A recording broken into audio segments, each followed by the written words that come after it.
शादी होने के बाद लड़कियों का मायके वालों की मदद करना ससुराल वालों को पसंद नहीं आता। शादी होने के बाद लड़की को ससुराल और मायका दोनों परिवार का और जिम्मेदारियों का विचार करना पड़ता है। सोनल का रिश्ता तय हुआ और घर की बड़ी बेटी होने के कारण वो अच्छी पढ़ाई करके नौकरी कर रही थी। घर में वही सबसे बड़ी होने के कारण मायके की जिम्मेदारी भी उसकी थी। भाई था उसका, लेकिन काफी छोटा था अभी। उसके माँ बाप के लिए इतने बच्चों की पढ़ाई और घर चलाना मतलब आसान नहीं था। उसके पिताजी प्राइवेट जॉब करते थे और माँ भी घरों के काम करके जितना हो सके उतना काम करके अपने घर की मदद करती थी। सोनल की शादी तय करने का वक्त आया, तभी उसकी दो बहनें और भाई पढ़ाई कर रहे थे। उसकी शादी नीलेश के साथ तय हुई। तभी उसने स्पष्ट बताया था कि शादी होने के बाद भी मुझे मायके की थोड़ी आर्थिक मदद करनी पड़ेगी। छोटे भाइयों की पढ़ाई होनी अभी बाकी है और पिताजी भी बहुत बीमार रहते हैं। उनका भी हॉस्पिटल और दवाइयों का खर्चा करना इतना आसान बात नहीं थी। सोनल थी तब तक माँ पिताजी को टेंशन नहीं था। वह मन से करती थी, सब कुछ उसे पता था हालातों के बारे में। उसके भाई बहन उनके पैरों पर खड़े हों और उनकी पढ़ाई भी हो जाए, तब तक मुझे भी मदद करनी चाहिए, इसीलिए वह जिम्मेदारी निभा रही थी। सोनल ने शादी के पहले ही नीलेश और उसके परिवार के लोगों से यह बात कर क्लियर कर दी थी। तभी ससुराल वालों ने बोला कि हमें कोई ऐतराज नहीं है, तुम नौकरी करती हो और उसे तुम अपने मायके वालों की मदद कर सकती हो। नीलेश ने तो बोला कि सोनल मैं भी तुम्हारे साथ हूँ, तुम नौकरी करके मायके वालों की मदद कर सकती हो, मेरी तरफ से कोई ऐतराज नहीं है। कभी लगे तो मैं भी तुम्हारे भाइयों को और मायके वालों की मदद करूँगा, यह मेरा भी तो कर्तव्य है। हमारी दोनों फैमिली शादी के बाद मेरे लिए समान होगी, ऐसे में दोनों परिवार की जिम्मेदारी निभाना मेरी भी होगी, तुम टेंशन मत लो। नीलेश के ये बोल सोनल को बहुत अच्छे लगे। मेरे होने वाले पति की सोच कितनी अच्छी है, कितना सोचते हैं मेरे मायके के लोगों के लिए। वह भावुक हो गई उनके विचार सुनकर। थोड़े दिन बाद उनकी सगाई हो गई। सोनल के मायके वालों ने सोनल की शादी सभी की उपस्थिति में की। हमारी बेटी को इतना अच्छा जीवन साथी मिला, यह देखकर सोनल के पिताजी खुश हो गए। सोनल ने शादी के पहले ही घर वालों को नीलेश के विचार बता दिए थे। उस वजह से घर वालों को लगता था कि सोनल नीलेश के साथ सुखी संसार कर सकती है। उसके ससुराल वाले भी अच्छे हैं। शादी होने के बाद सोनल घर और नौकरी की जिम्मेदारी अच्छे से निभा रही थी। इतना ही नहीं, नीलेश के आने जाने वाले मेहमानों का भी आदर सम्मान अच्छे से करती थी। हर एक जिम्मेदारी वो अच्छे से निभा रही थी। ससुराल और मायका दोनों फैमिली को वह समान ही मानती थी। ससुराल के लोगों को तो उसने अपना बना लिया था। सब अच्छा चल रहा था, पर नया नया ही सब अच्छा था।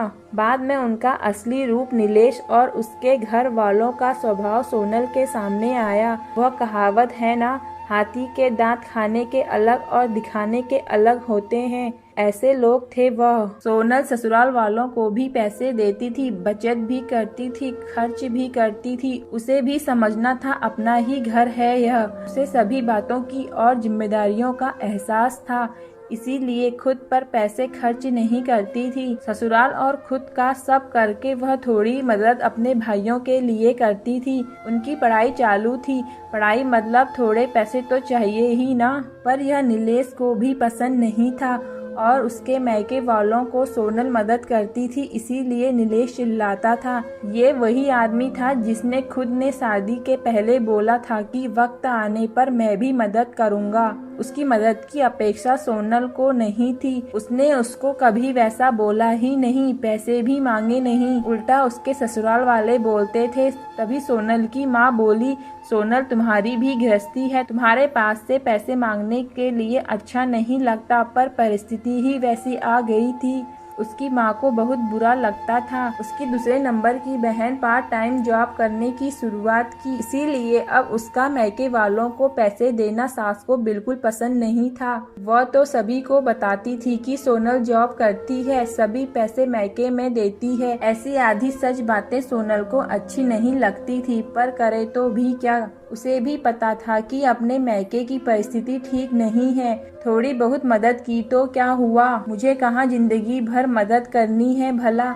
आज ना कल भाई की पूरी पढ़ाई होकर तो वो अच्छी नौकरी करेगा, माँ बाप की जिम्मेदारी अच्छे से निभाएगा और बहनें तो अपने ससुराल चली जाएंगी। ऐसा सोनल उसके मन को समझा रही थी। वह किसी भी प्रकार की निगेटिव बातों का भी विचार न करते हुए सिर्फ दोनों फैमिली का भला चाहती थी।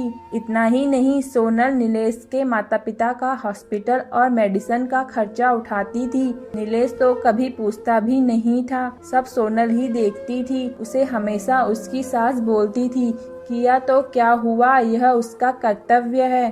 पर ऐसे नहीं बोलती थी कि मैके की मदद करना भी एक कर्तव्य है। यह मात्र भूल गई थी। दोनों साइड का विचार वह करती ही नहीं थी।